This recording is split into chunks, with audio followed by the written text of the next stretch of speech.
ကျွန်တော်ဒီ charge လေးကို ICT အမြင်ဘက်ကနည်းနည်းရှင်းပြခြင်းပါတယ်အဲ့လိုရှင်းပြတဲ့အခါကျွန်တော်ဒီ price ပေါ့လေเนาะကျွန်တော် Swiss franc ဘယ်လိုဖြစ်လာမယ်ဆိုတော့အကြောင်းကိုဆွေးနွေးတာမဟုတ်ပဲနဲ့ ICT က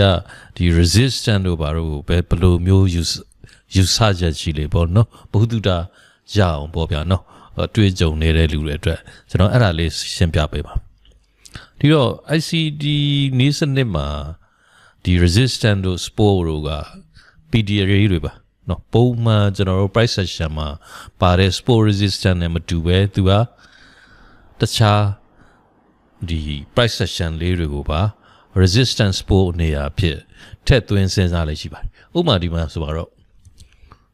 ဒါကျွန်တော် swing high ပါ swing high တို့ swing low တို့ဆိုတာလေကျွန်တော် resistance ဖြစ် ICT နည်းစနစ်မှာယူဆပါနောက်တစ်ခါဒီနေရာမှာကြည့်ပါเนาะဒါက order block ပါကျွန်တော် bearish order block ပေါ့လေเนาะပြီးတော့ order block ဆိုတာကလေ PDA ပဲ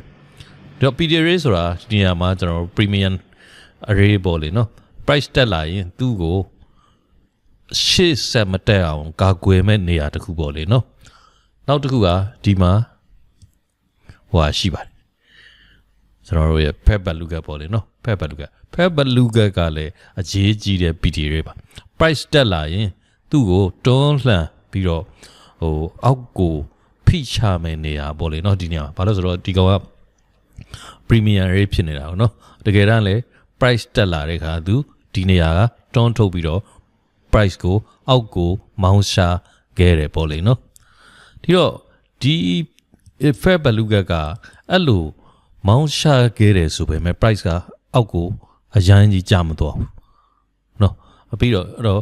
ဒီလိုမျိုးဖြစ်တာကိုကျွန်တော်ကဘာခေါ်လဲဆိုတော့ mitigated ဖြစ်တယ်လို့ခေါ်တယ်เนาะတစ်ခါသုံးပြီးသားပေါ့ဗျာเนาะအပြိုစင်မဟုတ်တော့ဘူးပြီးတော့ဒီ Fed value gap ကကျွန်တော်တို့ကနောက်တစ်ခါ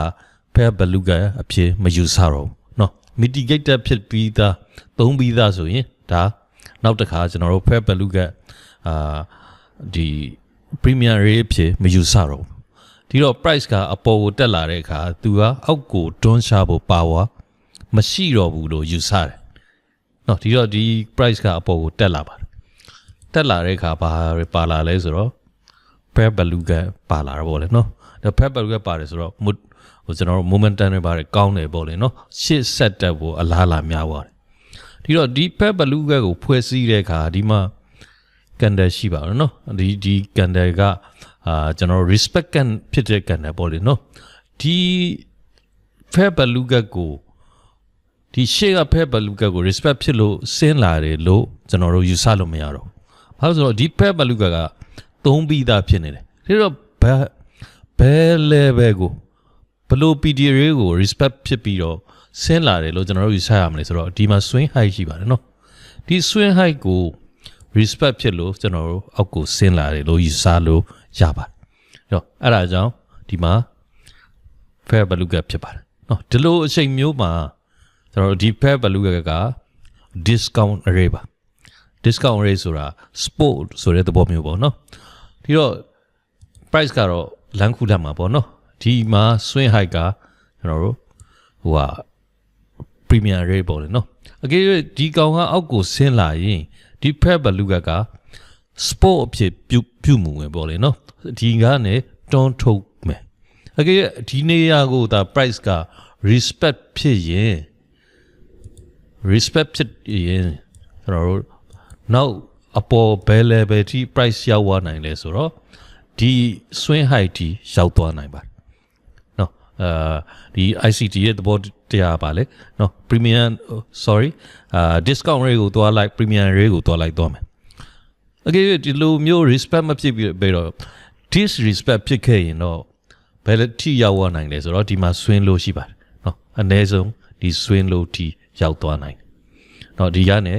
တက်သွားပြီးတော့ဒီ level ကိုရောက်ရင်အဲ့ဒီ swing low ကို swing high ကို disrespect ဖြစ်ရင်